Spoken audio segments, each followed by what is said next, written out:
અમારા ખોજા TV radio અને એરવેસના માન્ય શ્રોતાજનો, આફ્રિક દુ સુદના સમાચારમાં છાપાની અંદર આવ્યું છે કે માજી રાષ્ટ્રપતિ નેલ્સન મંડેલા હજી બીમાર છે, બોલવાની શક્તિ રાખતા નથી, ઈશારાથી વાતું કરે છે, એમ જાહેર કરવામાં આવ્યું છે. તેમની 95 વર્ષની વય છે, 95 ans, અને તેમનો ઈલાજ ગયા સપ્ટેમ્બરથી તેમના ઘરે જ થઈ રહ્યો છે. દેશના સૌપ્રથમ કાળા રંગના પ્રમુખ અને રંગભેદના વિરોધમાં જંગ કરનાર મૂર્તિ નેલ્સન મંડેલાની સારવાર 22 ડૉક્ટરો ડૉક્ટરની બનેલી ટુકડી કરી રહી છે. તેનું રૂમ, તેનું શામ્ર એક હોસ્પિટલ બની ગઈ છે. એણે 27 વર્ષ 27 ans કેદ ભોગવી છે, જેમાંથી 18 વર્ષ 18 ans એક ટાપુ ઉપર પસાર કર્યા છે, જ્યાં તેમને આ ખેન રોગ ટ્યુબરક્યુલોઝની બીમારી લાગુ પડી હતી, જેનું આ પરિણામ છે. શ્રીલંકાના સમાચારમાં મળે છે કે કોમનવેલ્થની સભા ત્યાં મળવાની છે અને ઇંગ્લેન્ડના વડાપ્રધાન ડેવિડ કેમેરોન ત્યાં આવીને ઉત્તર કાંઠામાં લે નોર્થ du pays પધાર્યા હતા, કે જે જગ્યા ઐતિહાસિક છે, જ્યાં તમિલની કોમ વસે છે, જેમને શ્રીલંકાની સરકારી ફોજ 2009માં કચડી નાખી હતી. શ્રીલંકા ઇંગ્લેન્ડના કબજામાં હતું, સીલનથી ઓળખાતું હતું.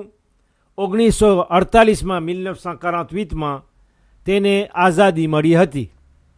1 લાખ માણસો, 100,000 પર્સન આ લડાઈમાં માર્યા ગયા હતા, જેનું હમણાં બયાન થયું, અને જેમાંથી 40,000 પર્સન તો ફક્ત તામિલ લોકો જ હતા. જોર્નલ de l'Île page 64 તેના છેવટના પાના ઉપર અમેરિકા, USA, એતાઝયુનીના 35માં પ્રેસિડન્ટ જ્હોન ફિટ્ઝજેરાલ્ડ કેનેડીના બારામાં લખતા જણાવે છે કે તેની હત્યા, તેનું આસાસીના ને 22 નવેમ્બરના બરાબર 50 વર્ષ થશે. તે જ તારીખના 22 નવેમ્બર 1963 1963ની સાલમાં તેને દલાસ ખાતે અમેરિકામાં જ, જ્યારે કે પોતાની પત્ની સાથે ગાડીમાં બેસી સરકારી સફર વિઝિટ ઓફિશિયલમાં ચક્કર લગાવી રહ્યા હતા, ત્યારે તેમની ઉપર ગોળી ચલાવવામાં આવી. પહેલી ગોળી તેને સ્પર્શ કરી શકી નહીં, બીજી તેની ગરદનને આરપાર કરી બહાર નીકળી આવી, અને ત્રીજી તેમના માથામાં લાગી. ત્યાં જ તેઓ ઇન્તેકાલ કરી ગયા. તેની ઉપર હત્યા કરનાર 24 વર્ષનો વેન્કાત્રાનો એક જવાન હતો. બહુ જ વસ્તીનો માનીતો પ્રમુખ હતો. આજ પણ 75% 75% કહે છે કે તે ઇતિહાસમાં એક નોંધપાત્ર પ્રમુખ તરીકે બાકી રહી જશે. એક બહુ જ નાણાકીય પૈસાદાર ફેમિલીમાં તેનો જન્મ થયો હતો, જેની બહુ જ કોમમાં ઇજ્જત હતી. સૌથી બહુ જવાન પ્રમુખ અને પહેલો પ્રમુખ હતો કે જેનો મઝહબ કાથોલિક મઝહબ હતો. 1961માં એટલે કે 1961માં તે ચૂંટાયા હતા.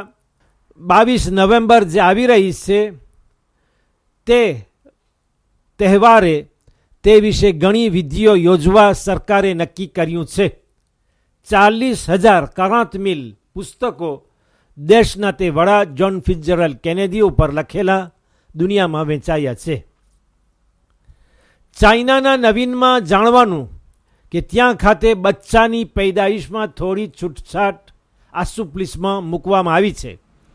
યાને અત્યાર સુધી અમુક અપવાદ એક્સેપ્શન સિવાય ફક્ત એક જ બચ્ચું કરવાની રજા હતી.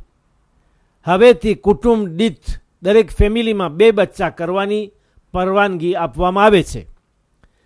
ચાઇનામાં અત્યારે 1,350,000,000ની વસાહત છે. ઝયીફો, બુઢાઓ વધતા જાય છે. એ જ પ્રમાણે છોકરાઓનું વધુ પ્રમાણ છે. 118 garçons pour 100 filles, 118 છોકરાઓ અને સામે 100 જ છોકરીઓ. દેશને નોકરો શોધવાની ભવિષ્યમાં તકલીફ ઊભી થશે. બીજો સુધારો તે લાવ્યો છે કે ત્યાં મોતની સજા હવેથી ઓછી કરવામાં આવશે. 4000 માણસોની ફાંસીની કે મોતની સજા દર વર્ષે મળતી હતી. 4000 execution à la peine de mort. ત્રીજો સુધારો તે કર્યો છે કે ત્યાં કામ de concentration હતા, જ્યાં કોરટ ચાલે તે અગાઉ આશરે 4 વર્ષ સુધી અપરાધીઓને મોકલવામાં આવતા હતા અને ત્યાં કામ કરવા મજબૂર કરવામાં આવતા. 190,000 1,90,000 માણસો આ પ્રમાણે આવા કામ de concentration સ્થળોમાં જકડવામાં આવતા હતા અને જકડી રાખવામાં આવી તેઓને કામ કરવા મજબૂર કરવામાં આવતા હતા. ફ્રાન્સના નવીન ઉપર આપણે આ રિવ્યુ ધ પ્રેસ ખત્મ કરીએ. સ્કૂલના પ્રોગ્રામમાં જે ફેરફારો સુધારો રિફોર્મ લાવવાનો છે તેમાં કોઈ પીછેહટ કરવામાં આવશે નહીં. ભલે બચ્ચાના માવિત્રો અમુક ચૂંટાયેલા માણસો અને સેન્ધિકા વિરોધ કરે. મને ફ્રેન્ચ વસ્તી જોવાની છે અને ફ્રેન્ચ વસ્તીના મુદ્દાઓ મુશ્કેલીઓ.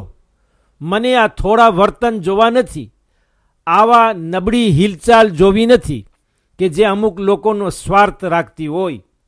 ફ્રાન્સ દેશ વ્યક્તિવાદનો શિકાર બની ગયો છે, ઇન્ડિવિડ્યુઅલિઝમ. એમ ફ્રાન્સના વડાપ્રધાન પ્રીમિયર મિનિસ્ટરે કહ્યું હતું જવાબમાં, જ્યારે એક ખબરપત્રી તેને સવાલ કરી રહ્યો હતો. હું ધારું છું કે જ્યારે વાવાઝોડું આવે, જ્યારે સમય કઠિન હોય, ત્યારે ફ્રેન્ચની વસ્તી તેમના નેતાઓનો આ અભિપ્રાય ત્યારે આપે છે કે તેઓ કેટલા મક્કમ છે, પોતાને કેટલા પકડી શકે છે, પોતાના પગને કેવી રીતે જમાવી શકે છે, પોતાના આત્માને કેટલો શાંત રાખે છે અને પોતે ડગમગી જઈ વાતાવરણની અંદર ખેંચાઈ જતા નથી. જેવી રીતે શીશાનો એક બુચ્ચ પાણીમાં તરતો હોય. અગર હું દર સવારના સોંદાજ ઉપર નજર નાખું તો હું કદી શાંતિપૂર્વક કામ કરી શકું નહીં. મારો હાથ એવો છે કે જે કદી ધ્રુજતો નથી. એમ વધુમાં પ્રીમિયર મિનિસ્ટર વડાપ્રધાને કહ્યું હતું. બસ આ સમાચાર ઉપર આ રિવ્યુ ધ પ્રેસ ખત્મ થાય છે. ઇન્શાલ્લાહ ફરી કાલે આપણે મળશું. ત્યાં સુધી ખુદા હાફિઝ અને વાલેકુમ સલામ વરહમતુલ્લાહી વબરકાતુહુ.